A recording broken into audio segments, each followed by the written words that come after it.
네, 강프로입니다. 자, 두산 에너빌리티 봅니다. 자, 오늘 다시 고가 구간에 수렴을 해 있는 그런 상황입니다. 여기 한 3일 정도 조정을 받았는데 오늘 다시 2% 정도 상승세가 나왔어요. 근데 오늘 이걸 봐야 될 필요가 있습니다. 두산 에너빌리티 말고도 두산, 그쵸? 그리고 뭐 우리기술, 그리고 보성파워텍 이런 종목군들이 일제히 다 강세를 보이고 있죠. 그 중에서 대장을 따져봐라. 그러면 두산입니다. 지금으로서는 이쪽에 대한 시세가 가장 강해요. 근데 수급상의 대장은 두산 에너빌리티 그리고 우리기술 쪽입니다. 자, 근데 이쪽은 연결돼 있는 게 있죠. 원전입니다. 그리고 원전 관련된 이슈가 계속되고 있어요. 여기 보면 칠레 화력발전소, 그쵸? 이런 그 두산 에너빌리티가 수주할 수 있는 내용이 계속해서 늘어나는데 가장 중요한 건 원전 모멘텀이 떠야 돼요. 근데 제가 계속해서 말씀드려요. 주식시장에서 가격이 올라가기 위해서는 좋아지는 내용이 있어야 돼요. 지금 와 되게 좋아. 그래서 주가가 올라가는 게 아니라는 겁니다. 주가가 올라가려면 앞으로 좋아질 만한 내용들이 있어야 되고 그 좋아지는 것에 대한 내용은 미래 가치가 좋아지는 부분이에요. 예를 들어서 이런 겁니다. 성장성이 높은 사업이 뭐냐? 화력 발전이 아니라 원자력 발전이죠. 근데 원자력 발전은 문제가 하나 있었어요. 위험하다는 건데 이런 부분을 SMR로 다 잡았습니다. 자, 근데 내용이 이런 게 있어요. 우리 기술. 자, 우리 기술에 대한 내용을 보면 여기 보세요. 이런 부분에 대한 테마가 계속해서 형성된다는 거죠. 우리 기술, 정부 주도 SMR 개발 참여. 여기를 우리 기술에서 만들까요? 두산 에너빌리티에서 만듭니다. 그렇죠? 우리 기술에서 뭐 SMR에 대한 뭐 부품을 뭐 납품하고 장비를 납품하고 그런 부분에 대한 일부의 그 준하는 그런 사업분을 가지고 있는 거지. 결과적으로 보면 두산 에너빌리티가 다 가져갈 수 있는 그런 내용입니다. 근데 이런 상황이 왜 벌어지냐? 자, 최근에 전기 부족 사태가 나왔다는 거 알고 계실 겁니다. 그러면서 뭐 가온전선, 일진전기, 뭐 재룡 그룹주들 그리고 뭐 변압기 쪽 있죠. 이런 부분에 대한 그 시세들이 계속해서 강하게 나왔었어요. 그렇죠? 근데 애초에 생산 측면에서 확대시켜야 될 부분이 지금 부각되고 있는 거죠. 그런 부분이 없었다면 두산도 그렇고요. 우리기술도 그렇고요. 보성파워텍도 그렇고 그리고 두산 에너빌리티도 지금 뭐가 나와요? 고가 구간에 있다. 그리고 뭐 두산도 신고가에 있고요. 우리기술도 신고가에 있고요. 보성파워텍도 신고가 구간에 거의 들어왔습니다. 그렇기 때문에 우리는 꾸준하게 수익을 낼 수 있는 상황이 어떤 부분인가를 파악하는 게 중요합니다. 이게 뭐냐? 앞으로 좋아지는 내용이에요. 자, 지금까지는 규제에 묶여서 하지 못하고 있었던 부분을 앞으로는 규제가 풀리면서 그리고 또는 어쩔 수 없는 방향. 근데 그 어쩔 수 없는 방향이 막고 있었던 문제를 해결했다면 그게 SMR 방식인 겁니다. 그쵸? 소형, 모듈, 원자로. 자, 이런 부분을 우리가 한번 확인할 수 있는 방법이 있는데 그게 이 내용입니다. 여기 내용을 보시면요. 자, 실제 원자력 발전소 가동률인데 정부에서 발표를 한 내용입니다. 지금 현재 가동률이 80% 수준이고요. 이 정도는 그쵸? 한 10년 전에 아예 막기 전 그쵸? 그 정도까지 올라왔다는 거죠. 그러면 뭐 유지보수부터 시작해서 세계적인 그 수주에 대한 부분도 앞으로 계속 나오고 있다는 거고 그 내용에 대한 부분을 제가 여기 계속해서 이야기를 드리고 있는 겁니다. 근데 이런 게 실체화되기 전에 즉 실적으로 반영되기 전에 주가가 먼저 간다는 거죠. 자, 무슨 얘기냐? 이거 다 지울게요. 우선 지우고 우리 기술에 대한 내용을 먼저 보잖아요. 그러면 이게 두산 에너빌리티 쪽으로 들어가는 부품을 납품하기 때문에 그렇습니다. 우리 기술의 실적이 좋아진다는 건 두산 에너빌리티의 실적이 좋아진다는 것과 같은 거예요. 자, 내용 보시면 실적의 전환점이 확실하게 보이고 있고 무엇보다 보셔야 되는 내용이 매출에 대한 증가분입니다. 올해 그쵸? 올해 예상치 24년도 예상치가 850억대로 잡혀 있는데 작년 23년도에는 630억 그리고 22년도에는 500억대입니다. 자, 그렇다는 건 수요가 계속해서 늘고 있다는 거죠. 원전 부품에 대한 수요를 어디서 요구할까요? 두산 에너빌리티. 그렇죠? 그러면 앞으로 수주가 계속될 수 있는 부분이 여기서부터 나오고 있는 거예요. 근데 주가는 어떻게 됐습니까? 이미 신고가 구간에 있죠. 실적 발표는 뭐 4월, 5월 이때 하는데 주가는 언제 나왔습니까? 3월 달에 이미 신고가 구간으로 들어갔다. 그리고 여기 작년 9월 달까지도 강한 움직임을 보였었는데 여기를 다시 매물대를 먹고 두산은 오늘 8% 상승했기 때문에 고가 매물도 다 소화하는 그런 구간에 있다는 거죠. 그리고 중요한 내용이죠. 두산 에너빌리티 같은 경우에도요. 여기 보시면 고가 구간에 수렴이 되어 있습니다. 자, 그러면 시세가 나오는 구간은 두산 에너빌리티는 2만 원부터 시세가 시작이 될 겁니다. 그리고 2만 원부터 시작이 됐을 때 우리가 얼마에 잡아야 되는지가 중요해요. 그 내용에 대한 부분을 제가 여기 두산 에너빌리티의 가격과 단기 보유 전략, 단기는 2주입니다. 2주. 2주 동안 시세가 무조건 나옵니다. 그게 아니라 2주 안에 수익 전환을 시켜가야 우리가 시세 구간을 어떻게 보유해 갈지 그 내용에 대해서 이야기를 드리는 거고 그쵸? 2주 안에 수익 전환을 못 시킨다. 그러면 그 가격은 잘못된 가격이에요. 내가 만약에 두산 에너빌리티를 샀는데 2주 안에 전환이 안 됐어. 그럼 잘못된 가격입니다. 이 부분을 반드시 기억하시면 되고, 무엇보다 중요한 내용은 두산 에너빌리티의 실시간 타점을 제가 문자로 공유를 해드리겠습니다. 단기 보유 전략과 함께. 대신에 구독과 좋아요 눌러주시고요. 상단에 있는 전화번호로 두산이라고 문자 보내주시는 분들에 한해서만 제가 두산 에너빌리티의 단기 보유 전략 그리고 실시간 타점을 문자로 공유를 해드리도록 하겠습니다. 자, 중요한 내용은 그거예요. 내가 얼마에 잡는지. 그쵸? 얼마에 잡는지입니다. 이미 주가는 그렇죠. 두산도 신고가에 갔고요. 두산 에너빌리티는 원체 거래가 많기 때문에 거래 구간에서 내가 먹어야 되는 물량들이 많습니다. 그런 구간을 먹고 있다고 보시면 되고요.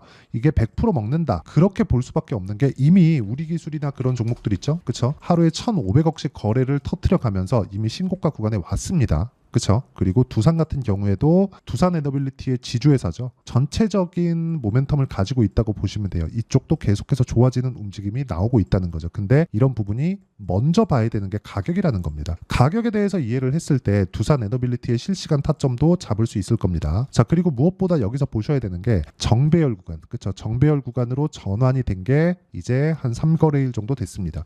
정배열로 전환이 되면 어느 정도의 조정을 보이기 마련입니다. 그리고 그 조정도 오늘로써 끝났다고 보시면 되고요. 내일부터 10% 정도 추가 상승이 나오는데 그 이후에 공략할 시점을 잡으면 됩니다.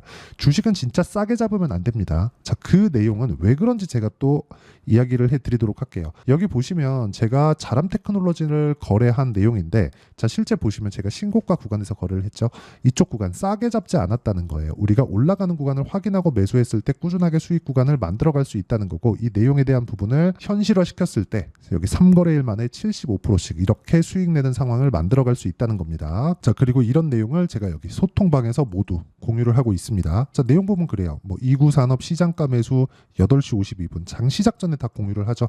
어떤 종목을 공략하는지 보시면 알아요. 신고가 구간에 있는 종목만을 공략을 한다. 근데 이 구간에 있는 종목군들을 어떻게 합니까? 장 시작 전에. 왜? 신고가를 확인하고 매매를 하기 때문에 그렇습니다. 그랬을 때 이구산업, 대한전선, 그렇죠? 최근에 전기 관련주가 강하죠. 대한전선이나 그런 종목군들 보더라도 어때요? 올라가는 구간에서 계속해서 매매를 하죠. 두산에너빌리티 지금 왜 봐요? 올라가는 구간에 있기 때문에. 제가 뭐 앞에 나오는 뭐 수주가 이렇게 나올 거야 여러 가지 이야기를 드렸지만 제가 진짜 믿는 건 요 내용이라는 거죠. 올라가는 거. 올라가려면 뭐가 들어와요? 돈이 들어와야 돼요. 돈을 믿는 겁니다. 그렇죠? 그랬을 때 수익을 꾸준하게 볼 수 있다. 그렇죠? 2주가 되지 않는 기간 동안 이렇게 25%씩 이렇게 수익을 낼 수 있는 건 신고가를 확인하고 들어갔기 때문에 그렇습니다. 보유 기간이 길어지면 길어질수록 주식 투자의 특성상 심리가 위축될 수밖에 없습니다. 그래서 2주의 기간을 반드시 지켜야 되고요. 그리고 2주 안에 내가 어떤 정도의 가격대를 잡을 건지, 그렇죠? 그런 실시간 타점을 제가 여기 소통방에서 다 공유를 해드리고 있으니까 무료입니다. 구독과 좋아요만 눌러주시고요. 상단에 있는 전화번호로 구독 또는 10억이라고 문자 보내주시면 제가 여기 소통방 입장 링크를 순차적으로 공유를 해드리겠습니다. 당연히 두산 에너빌리티의 실시간 타점도 함께 공유를 해드리겠지만 전체적인 내용을 다루고 있다는 점. 그렇죠. 그래서 무엇보다 중요한 건 내가 어떤 식으로 거래를 해야 될지 그 내용에 대해서 파악하는 게 중요하고요. 자, 그리고 그런 부분을 파악했을 때 나만의 수익 모델을 만들 수 있다는 점, 이게 중요합니다. 그리고 두산에너빌리티를 포함해서 원전 관련주들, 뭐 우리기술 같은 경우에 오늘도 제가 매수를 한 종목들인데 이런 종목군들도 제가 소통방에서 다 공유를 해드리도록 하겠습니다. 내용 정리하면 그렇습니다. 원전에 대한 뭐 규제 사항이나 이런 부분이 어쩔 수 없이 풀려가고 있다. 근데 해결책은 있겠죠. 그게 SMR이고, SMR로 인한 매출에 대한 증가, 뭐 실적, 이익 증가, 매출 증가 이런 부분이 다 나오기 전에 이미 주가는 충분한 가격대로 올라와 있을 겁니다. 그 구간에서 시작점이 중요하다는 거고, 그 시작점은 신고가입니다. 신고가에 대해서 이해하는 게 내가 두산에너빌리티의 타점을 잡는 가장 중요한 방법이다. 어떤 이슈가 있는지 그거 중요합니다. 근데 그것보다 더 중요한 게 가격을 잡는 거라고 이야기를 드리는 거고, 그 내용에 대한 이해가 됐을 때 어느 정도까지 수익을 볼 수 있는지, 그리고 어떤 식으로 매매를 해야 되는지, 그렇죠? 그리고 두산 에너빌리티를 포함해서, 그렇죠? 이렇게 신고가 구간에 있는 종목군들을 어떻게 잡아야 되는지 그 내용에 대한 부분을 제가 다 이해를 시켜드리도록 할 테니까 영상 끝까지 시청하시고요. 모든 분들이 성공 투자하셨으면 참 좋겠습니다. 자, 24년도가 돼도 여전히 시장은 녹록지 못합니다. 이런 상황이 벌어지는 건 어쩔 수 없습니다. 이런 상황에서도 수익이 나는 종목들의 구조는 변하지 않습니다. 즉 대시세 종목에 대한 구조는 변하지 않는다는 거고, 실제 제가 소통방에서 지속적으로 이야기를 드리고 있는 내용도 대시세 종목이나 시장 주도주를 공략하는 건 철저하게 가격 분석을 하라고 이야기를 드리고, 가격 분석 이후에는 이슈에 대한 파악, 그리고 이슈를 파악하고 나서는 다시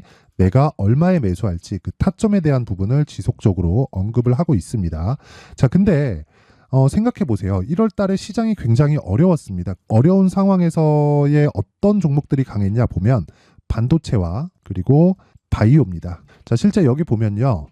HLB에 제가 실제 매매한 내용을 띄워놓고 보여드리고 있는데, 1월 22일부터 매매를 시작해서 4일 동안 31%의 수익 마감이 됐고요. 그리고 여전히 신고가 종목입니다. 자, 그리고 그 다음 어보브 반도체, 이름을 보시다시피 반도체 종목이죠. 그리고 AI 반도체는 지속적으로 강세를 보이고 있습니다. 이 종목도 신고가를 먼저 달성한 이후에 제가 21%의 단기간에 21%의 큰 수익을 내고 마감이 됐습니다. 다시 재공략을 준비하고 있고, 이런 부분은 소통방에서 다 공유를 해드립니다. 자, 그리고 그 다음 코세스. 자, 코세스 같은 종목도 당연히 그쵸, 신고가 종목이고요. 그리고 반도체 종목입니다. 이 종목도 영업일 기준에서 이틀 동안 대략 한 15%의 수익 마감이 됐습니다. 내용을 한번 보시면 어떻습니까? HLB를 포함해서 뭐 30%, 20%, 뭐 15% 이런 식의 수익이 지속적으로 발생하고 있는데, 이 세 종목 모두 다 신고가 종목이고 1월 달에 시장이 약세를 보이고 있는 구간에서도 강했었던 그런 종목입니다. 특징점이 하나 있는데, 그 이슈에 앞서서 가격이 먼저 반영했다는 거죠. 자, 근데 그게 기업 밸류업 프로그램이라고 하죠. 그 종목들도 마찬가지입니다. 오늘은 그 부분에 대해서 이야기를 드릴 텐데, 그렇게 제가 가격을 먼저 보고 이슈에 대해서 파악하는 이유는 결과적으로는 큰 시세를 먹기 위한 사전 준비 작업입니다. 실제로 큰 시세를 먹기 위해서 사전 준비 작업을 했을 때 여기 레인보우 로보틱스 127%, 그리고 ISC 98%, 그리고 한미반도체 97%의 큰 수익을 내는 상황을 만들 수 있습니다. 어떤 식으로 소통방에서 진행됐는지, 그쵸? 그 상황을 제가 이야기를 드린 건데, 이런 상황도요, 당연히 신고가를 공략했을 때 가능한 겁니다. 자, 그러면 이번에도 마찬가지입니다. 그쵸? 정부 주도의 코리아 디스카운트 해소 방안이 2월 달에 발표를 하고요. 그리고 2월 달에 발표된 내용을 토대로 주가가 움직이는 게 아니라 이미 움직인 내용이 있죠. 실제 이 내용은 크게 중요한 게 아니라는 겁니다. 실제 움직인 내용을 보면, 자, 기아차입니다. 실제로 12월 달에 신고가를 만들어 놓고 정부에서 입김을 불어 넣으니까 순식간에 기아차를 포함해서 현대차 같은 거대 기업들의 주가가 2주도 채 되지 않아서 40% 정도의 큰 시세를 냅니다. 자, 그러면 우리는 어떤 종목을 봐야 될까요? 이슈를 파악해야 되는 것도 맞지만 철저하게 가격에 맞춰서 매매를 해야 되는 게 당연히 중요합니다. 정부가 주도하는 정책 방향이 있겠죠. 그 방향에 맞춰서 우리가 종목을 찾을 필요가 있다. 자, 그럼 답이 나왔습니다. 정부가 주도하는 방향에 맞춰서 제2의 기아차를 찾는 게 지금은 중요하다. 근데 정부 정책의 방향에 맞게 가자. 그랬을 때 앞서서 제가 보여드렸었던 내용인 여기 레인보우 로보틱스 127%, 그리고 ISC 98%, 그리고 한미반도체 97%와 같은 수익을 낼 수 있습니다. 물론 시간에 대한 부분은 최소 2주의 시간이 필요하고요. 그리고 최장 3개월 안에 끝내야 됩니다.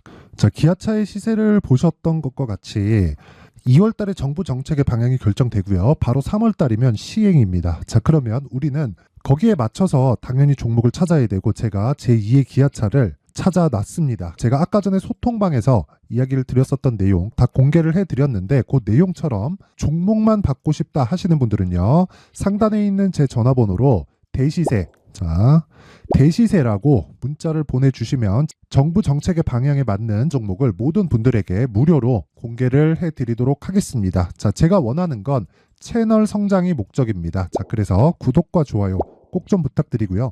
모든 분들이 정부 정책에 맞는 방향으로 매매를 이어가서 큰 수익 보셨으면 좋겠습니다.